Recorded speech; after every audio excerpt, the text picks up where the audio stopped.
யாரு? உன் சியாமளா அக்காவா? ராஜியா? பேசு பேசு. ஹலோ அக்கா. சொல்லு ராஜி, என்ன இந்த டைம்ல ஃபோன் பண்ணிருக்க? அக்கா நான் படிச்சிட்டு இருந்தேன்க்கா. படிச்சிட்டு இருக்கியா? ஏதாச்சும் டவுட்டா? நான் ஹெல்ப் பண்ணணுமா என்ன?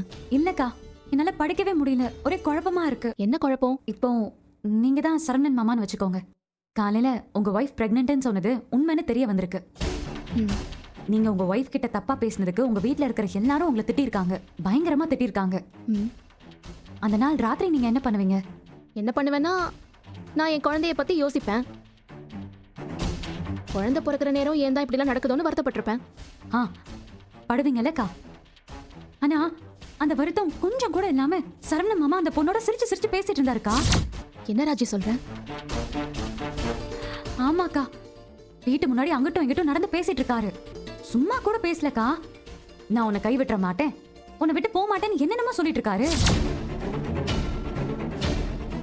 அவர் அப்படி இல்லாம சொன்னாரு? ஆமாக்கா, என்னால சுத்தமா நம்பவே முடியல. சரவணன் மாமாவா இப்படிலாம் பேசுறாருன்னு தோணுச்சு. சரவண மாமான்னு இல்ல ராஜி, ஊர்ல இருக்கிற எல்லா ஆம்பளைங்களும் இப்படிதான் இருக்காங்க. அப்படியெல்லாம் பொதுவா சொல்லிட முடியாதுக்கா. அதெல்லாம் ஒண்ணு கிடையாது ராஜி. வாய்ப்பு கிடைக்கிற வரைக்கும் தான் எல்லாரும் நல்லவங்களா இருப்பாங்க. ஒரு வாய்ப்பு மட்டும் கிடைக்கட்டுமே. எல்லாரோட வண்டவாளமும் தண்டவாளம் ஏறாது. அக்கா, இப்ப என்னக்கா பண்றது? அத்தை பேசுறேன்னு தானே சொன்னாங்க, அவங்களே சரவண மாமா கிட்ட பேசட்டும். எனக்கு ரொம்ப கவலையா இருக்கு. எனக்கும் தான் ராஜி கவலையா இருக்கு. ஆனா நம்ம ஒண்ணுமே பண்ண முடியாதுல்ல. பண்ண முடியாதுங்கிறத விட ஒண்ணும் பண்ணாம இருக்கிறதா நமக்கு நல்லது. ஏற்கனவே அடுத்தவங்களுக்காக எல்லாத்தையும் யோசிச்சு நிறைய பண்ணியாச்சு. அதுக்கு வாங்கியும் கட்டியாச்சு. இனிமே கொஞ்சம் அமைதியா இருந்து பாப்போம். புரியுதுக்கா. இங்க பாரு, நீ மனசை போட்டு குழப்பிக்காம படி. எக்ஸாம் வருதுல்ல. சரிக்கா, நான் போனை வைக்கட்டுமா? சரி. யமினா, என்ன பஞ்சாயத்து? சொன்னா என்ன பண்ணுவீங்க? தீத்து வச்சிருவேளா? இந்த ஆம்பளைகள் எல்லாம் எங்கேயாவது நாடு கடத்தணும். அப்பதான் பொண்ணுங்க நாங்கெல்லாம் நிம்மதியா சந்தோஷமா இருக்க முடியும். டேய், எங்களையே நாடு கடத்தணும்? ஏதோ சொல்லிக்கிட்டு இருந்தியே வண்டவாளம் தண்டவாளம்லாம் அப்படின்ட்டு. ராஜி உங்ககிட்ட என்ன சொன்னா? என் மேல கோவமா தானே இருக்கிய? அப்புறம் எதுக்கு இதெல்லாம் கேட்கற மாதிரி என்கிட்ட பேசிட்டு இருக்கிய? கோவம் இருக்கும், இருக்கத்தான் செய்யுது. ஆனா நீ ராஜி கிட்ட பேசுனதை கேட்டா ஒரு மாதிரி பதட்டமாகுது இல்ல? என்ன ஆச்சுன்னு சொல்லு. நான் எதுவும் சொல்லலப்பா. நான் இனி எந்த பிரச்சனையும் எடுத்துக்க முடியாது. எனக்கு என்ன வந்தது? ஏதாவது பண்ணணும்னா பெரியவங்களே பண்ணட்டும், பெரியவங்களாவே பாத்துக்கிட்டோம். எனக்கு என்ன? ஏய், ஒண்ணு அந்த பக்கம் பேசுற, இல்ல இந்த பக்கம் பேசுற. நடுநிலைமையிலே இருக்கவே மாட்டேங்கிறியே. என்கிட்ட கோவப்பட்டவர் தானே நீங்க. உங்ககிட்ட பேசுறதுக்கு ஒண்ணு எனக்கு விருப்பம் கிடையாது. ஏதாவது தேவைன்னா மட்டும் வந்து பேசுங்க. நீ ஒரு ஆளுன்னு உன்னை லவ் பண்ணி வேற கல்யாணம் பண்ண போறேன். என்ன சொல்லணும்?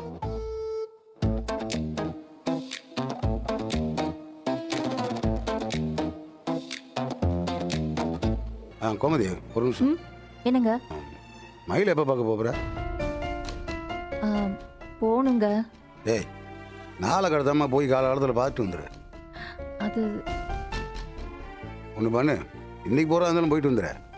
இல்லை, தனியாக போகணுமான்னு யோசிக்கிறேன். எங்க பேசாமல் நீங்களும் வரீங்களா? நானா? நான் வந்தா நான் வர்றது சரியாக வராது. நீயே போயிட்டு வந்துடு. ஓ, டேய் கதிரே, நீ வரியாடா? மா, நான் எப்படிமா? நான் அங்க வந்து என்ன பண்ண போறேன்? கோமதி, ஒன்று பண்ணு, பேசாம மீனா கூட போயிட்டு வந்துடலாமே. என்ன யோசிக்கிற? மீனா வந்த பிள்ளை இப்போ வரைக்கும் நல்லா தானே பேசிக்கிறதுங்க. ஆமாங்க, நீங்க சொல்றது சரிதான். நான் அவளையே கூட்டிட்டு போறேன். அப்புறம் அந்த பிள்ளைய பார்க்க போறப்ப வெறுங்கையோட போகாம ஏதாவது வாங்கிட்டு போ. சரிங்க, அதெல்லாம் நான் பாத்துக்கிறேன். அத்தை, நானும் வரட்டுமா? எனக்கும் மயிலக்காவை பார்க்கணும் போல இருக்கு. ஏண்டி, இன்னைக்கு கோச்சிங் இல்லையா? இல்ல, இன்னைக்கு சண்டே தானே. ஓ, சரி சரி, அப்ப நீயும் வா. சரிங்க அத்தை, நான் போய் ரெடி ஆயிட்டு வந்துடுறேன். குட் மார்னிங் அத்தை. குட் மார்னிங்மா. ஏம்மா, இன்னைக்கு உனக்கு ஏதாவது வேலை இருக்கா? எனக்கா? வீட்ல போட்ட துணி இருக்கு, அதை துவைக்கணும். உங்க பையனுக்கு சமைச்சு போடணும். அதை தவிர வேற எந்த வேலையும் இல்ல. சரி, மயில் வீட்டுக்கு போகணும். என் கூட வரியா? எதுக்கு? ஏண்டி, மாமா நேத்தே சொன்னார்ல போய் பார்த்துட்டு வர சொல்லி. அதுக்கு ஏன் எங்களை கூப்பிடுறிய? நீங்களே போயிட்டு வர வேண்டியதானே. ஏய், கடைசியா எப்போ அவ வீட்டுக்கு போனேனே ஞாபகம் இல்ல. திடீர்னு நான் எப்படி போய் அங்க நிக்கிறதுடி? மாமாவை கூப்பிட்டு போங்க. அவர் வந்தா சரிப்பட்டு வராதுன்னு சொல்லிட்டாரு. ராஜி வரேன்னு சொல்லியிருக்கா என் கூட. ஆ அதான் அவ வரால, அப்புறம் என்ன? ஏய், நீ தானடி அவ கூட பேசிட்டு இருக்க, கொஞ்சம் வாயேன். அப்படியா? கொஞ்சம் யோசிக்கிறேன். ஏய், என்ன ரொம்ப ஓவரா பண்ணிட்டு இருக்க? என்னைய தான் எல்லாரும் கருவேப்பிலை கொத்தமல்லி மாதிரி யூஸ் பண்ணி தூக்கி எறியறீங்களே. ஷோ, அப்ப நான் யோசிக்க தானே செய்யணும். ஏய், ஓவரா பேசாத, வா. உனக்கு வேணா மதியானம் சிக்கன் பிரியாணி செஞ்சு தரேன். பிரியாணியா? எங்க வரணும், எப்ப வரணும், எத்தனை மணிக்கு வரணும்? அடிப்பாவி. சரி, உடனே வீட்டுக்கு வா, இங்க இருந்து கிளம்பி போலாம். தோதோ இப்ப கிளம்பிட்டேன். உங்க பையனுக்கு சமைக்கல ஒண்ணு தேவையில்லை, அவர் வெளியே சாப்பிட்டுக்கிட்டோம். ஆமா, இரு, மயில் வீட்ல இருப்பாளாடி? இன்னைக்கு சண்டே தானே, வீட்ல இருப்பாங்க. நானும் எதுக்கு ஒரு வாட்டி ஃபோன் பண்ணி சொல்லிடுறேன். சரிம்மா, சீக்கிரம் வந்துரு. இங்க பாருங்க, அத்தை மயிலக்காவை பார்க்க போறாங்களாம். என்னை கூட துணைக்கு கூப்பிட்டாங்க. நான் போயிட்டு வந்துடுறேன். ஆனா சரியான ஆளுடி நீ. அவங்க கிட்ட பேசக்கூடாதுன்னு சொன்ன எங்க அம்மாவையே அவங்க வீட்டுக்கே கூப்பிட வச்சிட்டேல. அவங்க கிட்ட நம்மள ஏன் பேசக்கூடாதுன்னு அத்தை சொன்னாங்க, அது உங்களுக்கு தெரியும். நான் ஏன் பேசினேன், அதுவும் உங்களுக்கு தெரியும். இப்போ மயிலக்கா வீட்டுக்கு போறதுக்கு அத்தை ஏன் என்னை கூப்பிடுறாங்க, அதுவும் உங்களுக்கு தெரியும். எல்லாம் தெரிஞ்சும் நான் ஏதோ பிளான் பண்ண மாதிரி என்னையே பேசுறிய பாத்தியலா? இதத்தான் நான் நேத்தே சொன்னேன். எதையுமே புரிஞ்சுக்கிற சக்தி உங்களுக்கு இல்ல. பிரியாணி வேற போடுறேன்னு சொல்லிருக்காங்க. டைம் ஆச்சு, நான் கிளம்புறேன். ஓடி போ. உளுந்தூர் பேட்டை பிரியாணி கிடைக்கிறவளுக்கு தான் கிடைக்குமாமா. அப்படியே கிடைச்சாலும் குழஞ்சு போய் தான் கிடைக்கும். ஓ, சோறுன்னா ஓடிடுறாளே. இவளை என்ன பண்றது?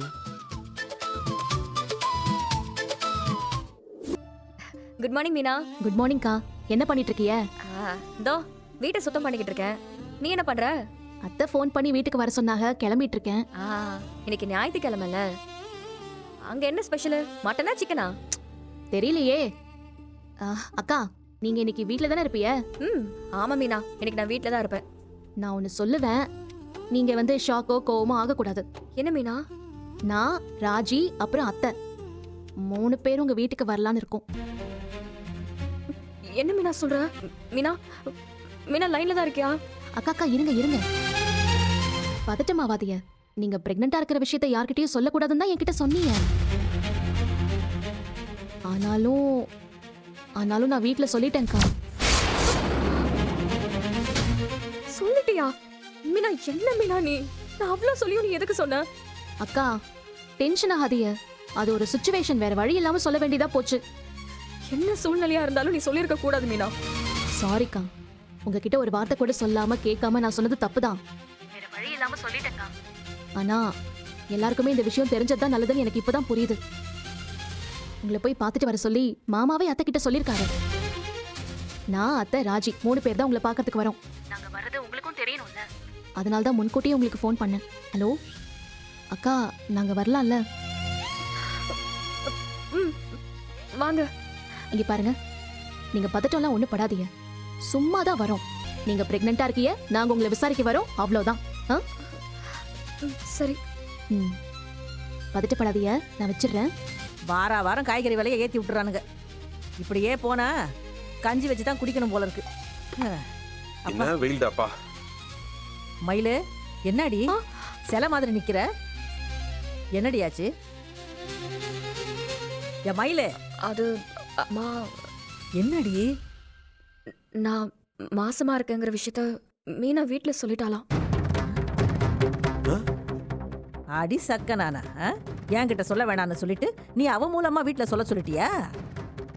மா, நான் சொல்லலமா, அவளே சொல்லிருக்கா போல இருக்கு. மொத தடவையா உருப்படியா ஒரு காரியத்தை பண்ணிருக்கா.